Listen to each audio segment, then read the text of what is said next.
You know who it is, the horror flick, Digger did, Super 6, Big Mitch. And I'm kicking in those, roll 3 O's. And I'm bringing 28 101s because we Vegas sons. It's the Meadowlands. Yeah, you in the metals, man. And you already know what made me 530. What that mean? He a desert baby.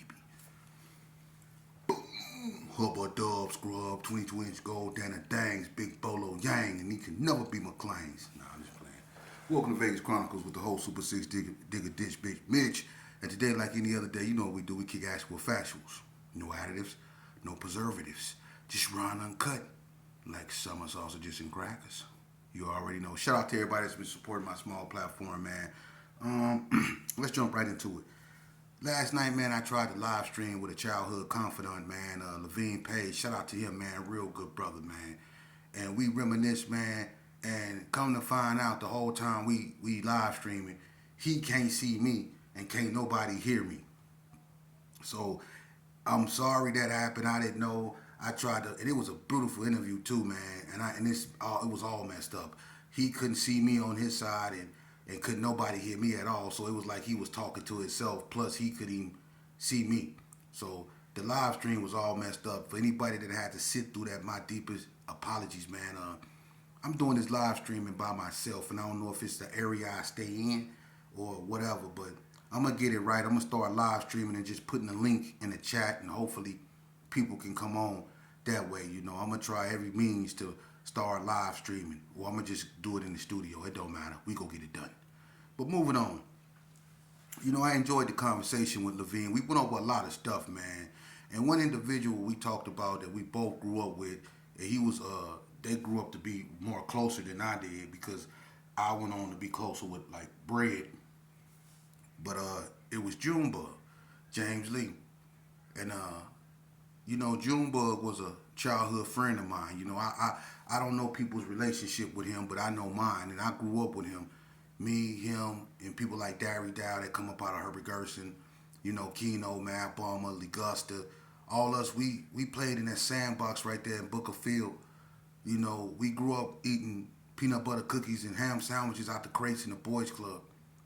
We grew up, you know, going to Doolittle, you know, together as a group of little kids. You know, we used to steal out of Rita's Groceries and Magnet's Quick Check. I grew up with Junebug and his whole family, the Austins, you know, and Bugg was a good dude, man. Growing up, Bugg was just like one of us, you know. He was a big youngster. He was always big, you know, and Bugg had these, you know, he used to have braces, so I guess when he got them took off, these two that, you know how you always had on, the one stuck on your two front teeth, he had those on his teeth, you know, growing up. And, you know, Bugg was, you know, he was quiet, but he was real aggressive if you make him mad, you know.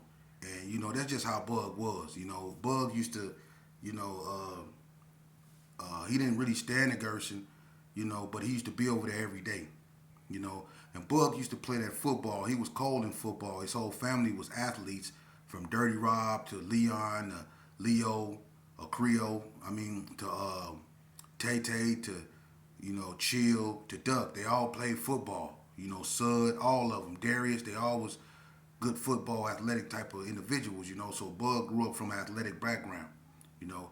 But, you know, as we got older, you know, we all got in the game. You know, we all became members of, you know, the Gerson, whatever. And, you know, he was just like one of us, but he ran with a different crew. You know, his crew was, you know, Levine, Anthony Bagley, Donna Ray Page, Turtle, you know, which is Levine, them cousin. He went to Seattle. He rested in peace, too, you know. And speaking of Turtle, you know, because at this time, Junebug used to hang and carry arms. Even though carry arms is Canine Hood, that's not to be argued. But I tell you this right here, and when I get Levine on here, he could tell you. He was over there. But right there on Morton, a couple doors down from where Richie Rich stayed, people that stayed over there, they know what I'm talking about. But his cousin Turtle Maine stayed right there first. And Maine ran carry arms. Maine was the head honcho over there. Maine ran carry arms, man. Anybody will tell you that. And when they moved from right there on Morton to that first circle over there on Morton where that incident happened to Tricky T with Donna Ray Page Pops, when Maine stayed right there, Maine ran carry arms. Maine did. And that's who Junebug, used to be with most of the time, Maine. You know, and I remember when they fell out, Maine and Junebug. They got into it one day. Two hot-headed dudes got in an argument, and Maine fired on Junebug. And Junebug took that thing out and popped Maine. You know what I mean? And Maine was limping around, carrying arms, looking for Junebug. And Junebug on a beach cruiser with a 38 with two bullets in it, looking for Maine. I was like, y'all tripping, man. But that's how Bug grew up. Bug grew up in the game. You know, and he used to be with, you know, us a lot, you know. And I remember one time, Vegas Chronicles, we went and put in some work in Winslow Park, right? Me, Levine, Junebug, a few other cats, right? And we catch this one cat, this when we was jacking for Dayton's. And we catch this one cat slipping, you know, up there in Winslow Park. And we get him for his, you know, his car keys right in his front yard. You know, and when we get him for his car keys, me and another cat I was with, you know, we threw him to look, I don't like saying people's names, especially because these dudes be, don't say my name, because they know they don't be performing up to par. And they know they straight Busterville. You know what I mean? But this one cat, you know, who was always bragging about jacking, when we actually get the car and throw him the car keys, all of a sudden he don't know how to drive a stick. So we ended up not even getting the car. We running with the car keys because don't nobody know how to drive the car we just took. You know how stupid we look? So we running down the street with this cat hot car keys and left him over there in front of his yard looking bad. You know what I mean? We didn't get the car or nothing. You know what I mean? Next day, me and Junebug, we going to Bit Opportunity School, right? We scared to death. The teacher keeping the door open. We think them people finna run in there and snatch us up out of there at any minute. You know what I mean? Junebug, he get spooked. He go in the bathroom. He come back. He had like 5 sacks of weed up on him, right? He come, he bring the bud. He put him on my desk. He tell me, I'm finna go. Junebug left class, took off walking out. Because he thought the people was going to come up there and get us, right? But that was my partner, and that's how we grew up. You know, we put in work. We was really in them streets. But Bug grew up around people that was always like having money. And when, you know, as time went on, he, you know, people like Maine went back to Seattle. You know, people went to prison. And him and Levine ended up in the Brownies in Sierra Nevada armed with the Brownie Boys. It was a lot of money up there back then. And they was really a brand new hood, really. And, you know, it was prosperous up there. So Junebug went up there. And, you know, Junebug over time eventually became the man.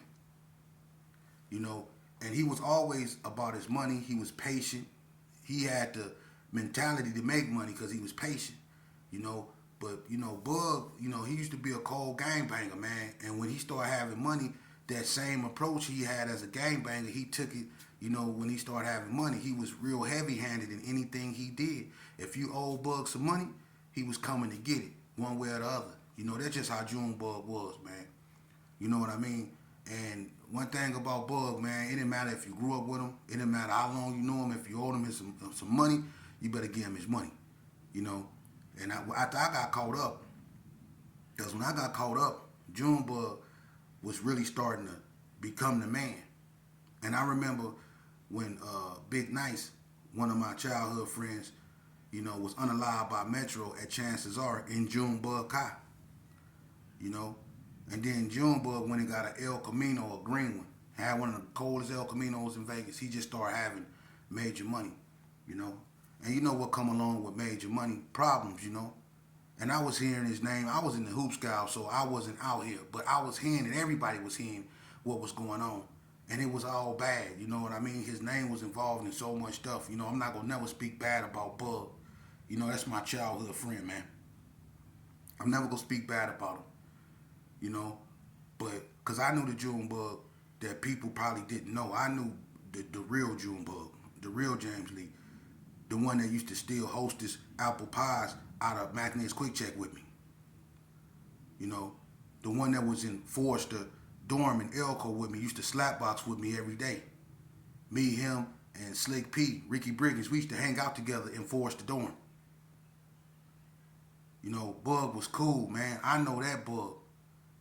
We used to sit up there and cook top ramens and force the dorm together and brag about who could make the best soup. And that's crazy too. Why do people who constantly get locked up brag about how good they can make a soup? You got some dude. You know what? Some of these dudes that's been locked up should get paid for making top ramens, because some dudes make some coldest soups in the world, just like coffee. Some of the coldest coffee makers are the ones in the hoop scout. They really take their time making coffee, but not to just get off this, off the subject.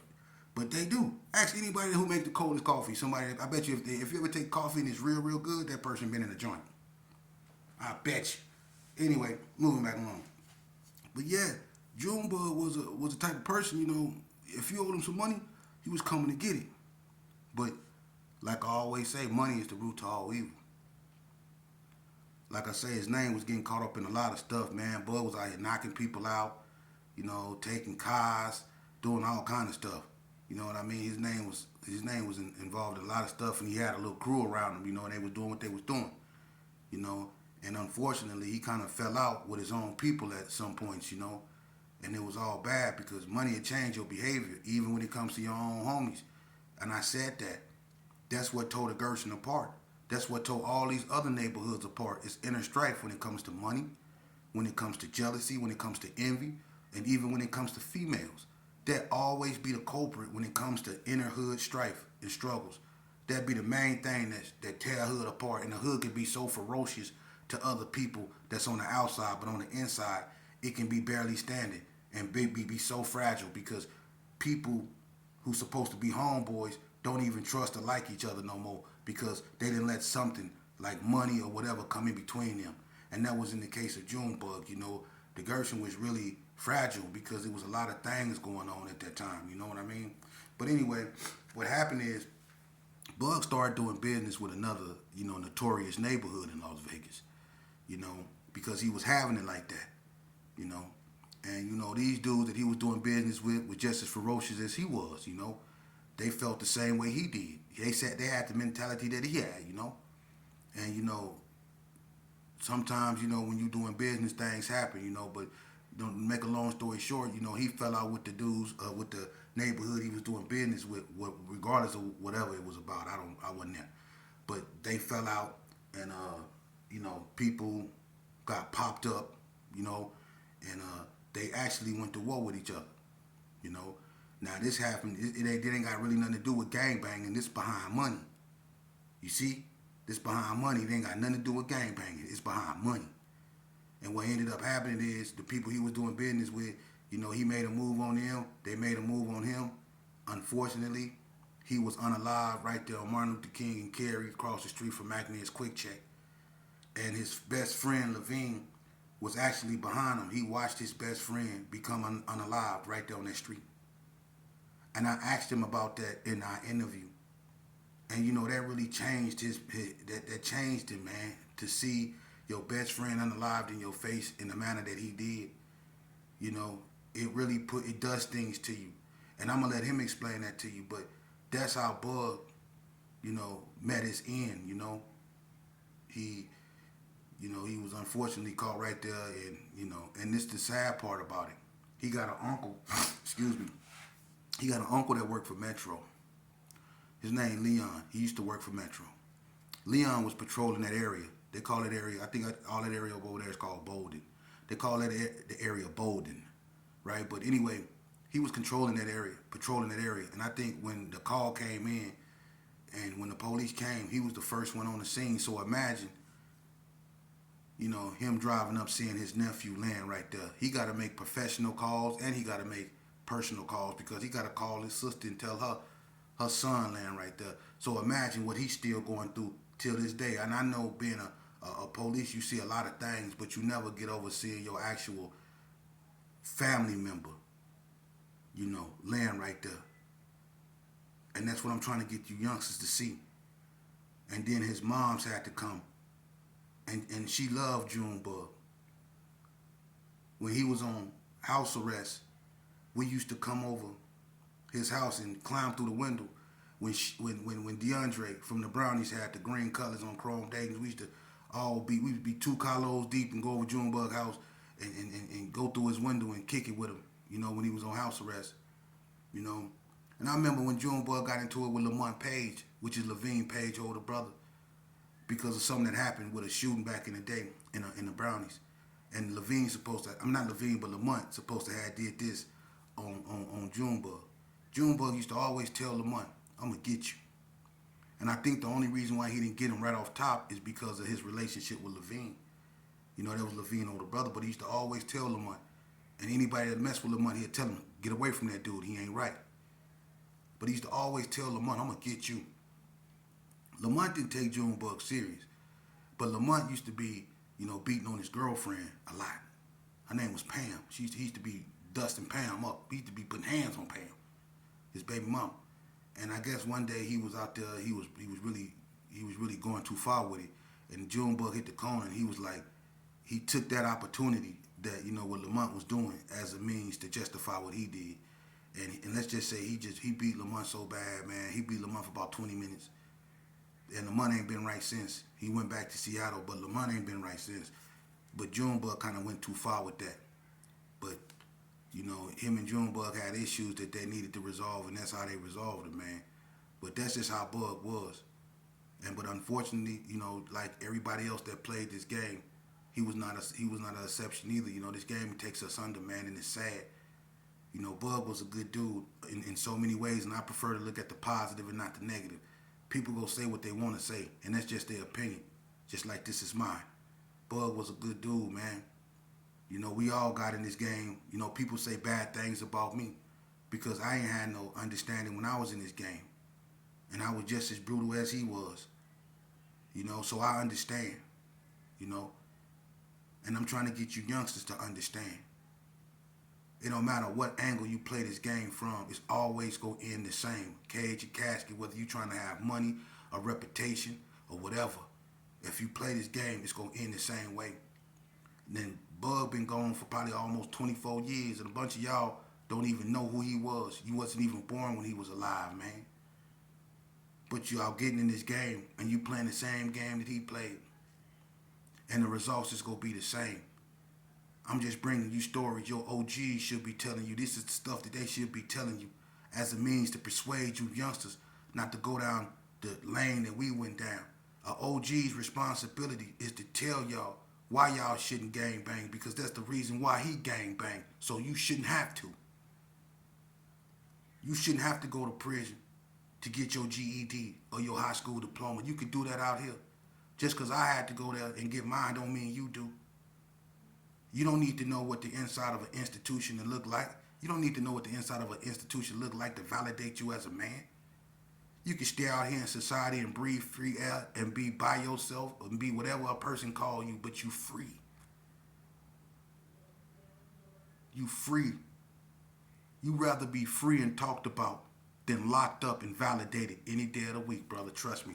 I was locked up for 20 years. You rather be free and talked about than locked up and validated any day of the week, man.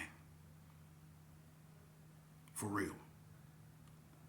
Because just like my childhood friend in that story I just told y'all, the end result is going to remain the same. You youngsters got to get up out this game, man. For real. And it's like, man, I'm going to be honest with you. Whether you an NTG, a DSC, a West Coast Blood, or a PB, it don't matter. You play this game, the result is going to be the same, man. It's so many boys that was in this game from Vegas, whether Hispanic or black, man, that then played this game that's no longer here, that's been reduced to a vague memory. And I promise you, no matter how hard you think you are, or how hard you bang this game, or how hard you claim this game, in the end, regardless of what happened to you, you go eventually just become a vague memory that somebody barely talk about. Your name is going to be something someone barely bring up. See? And there's so many youngsters that then died young. They didn't even get a chance. Give yourself a chance, man. Go to school. Do it the right way, man. That's what validates you. These streets can't never validate you. And I'm going to tell you something, youngster. I said this in a post. You can never be tougher than the streets. The streets have outlived everyone. You understand that? Listen to me. You can never be tougher than the streets The streets have outlived everyone. Am I lying? The only thing you can do with the streets is get out of them. Ain't nothing up in them, man. Go home. Do it the right way. Square it up. That way can't nobody take it from you. You see? Square it up. That's what make you a man. That's what make you tough. It's easy to roll with a crowd of dudes. That's easy. What's hard is being by yourself. Just like it's easy to jump someone, it's easy to jump someone. That's why you barely see people take them one-on-ones and them head-up fades, because it's easier to jump somebody instead of fighting them one-on-one. You see? And that's in life. Go through life and deal with life head up. Fight life head up. See? Win it that way. You might take a bunch of L's in life. That's cool. It's okay to lose battles when the war is your life. You see? And that's what life will teach you. It's okay to lose battle, meaning it's okay to walk away from something. That don't make you no punk. It don't. It makes you intelligent. For real. Because you weigh your worth. Is what you got to lose worth this right here? Even when you know you can whoop a person, you don't have to always be right. Sometimes it's best to seek peace. That's what wise men do. They seek peace. The greatest battles are won when not a lick of blood has been shed. Napoleon Bonaparte. So, I hope you understand, youngster, when I bring you this, because I know a lot of these platforms, and I'm not like them. I'm not going to tell you what you want to hear. I'm going to tell you what you need to hear, because that's what's wrong with youngsters today. They focus too much on their wants. They want to be tough. They want to be in the streets. They want to be heard. They want to be with the homies. But what they need to do is take their behinds to school. What you need to do is listen to your mother. What you need to do is start respecting yourself more. What you need to do is give your mind a chance to develop. Focus on your needs instead of your wants. Do that. And I feel as an OG, I'm obligated to give you this story, the uncut version, because people's sons are being affected by this same mental disease that we are being affected by, that we have been succumbed to, excuse me. So I feel I'm obligated to tell these youngsters, because ain't nobody else telling them. You got these old cats on here arguing with youngsters, telling them to pull up and putting it on Pyro and putting it on Crip and putting it on all this other stuff. You know? What you need to do is put that madness down. Put it on the ground and pick up common sense, man. Starting to love yourself, man. You don't got to go to prison to be validated. Prison can't validate you, man. Only your behavior can. Remember that. You shouldn't have to go to prison to get your GED, and you shouldn't have to go to prison to get your high school diploma. You can do that out here, man. For real, you're not an animal. You don't need to go to somewhere to be trained to be civilized, man. Our parents brought us up. We know right from wrong. We chose to do wrong. But we act like that there's nothing out there for us, that there's no way out. That's what people want you to believe. I used to feel the same way when I was locked up. I didn't think there was no way out until I started believing in me and putting me first and focusing on me and rebuilding me. See, I started focusing on my needs instead of my wants, and it brought me right here to where I can sit in front of you and I can give you real, true history. And that's what we need. Because these old so-called OGs, not all of them, but the vast majority of them ain't capable of doing it. They don't even know who they are to be able to tell you who you are or why you doing what you doing. Because a real OG should be telling you or persuading you not to bang because they already done it. And a real OG gang bang, so the youth shouldn't have to. And it's our job to come and bring forth what we've learned, living this destructive way of life to educate the youth. If we not doing that, then we doing a disservice to our community. We tore up our communities. We obligated to rebuild them. We want people to come in and clean up our mess. That's why it never gets done. It's our mess. We need to clean it up. Meaning we need to accept responsibility for our behavior. We need to rein in our youngster. These is our kids.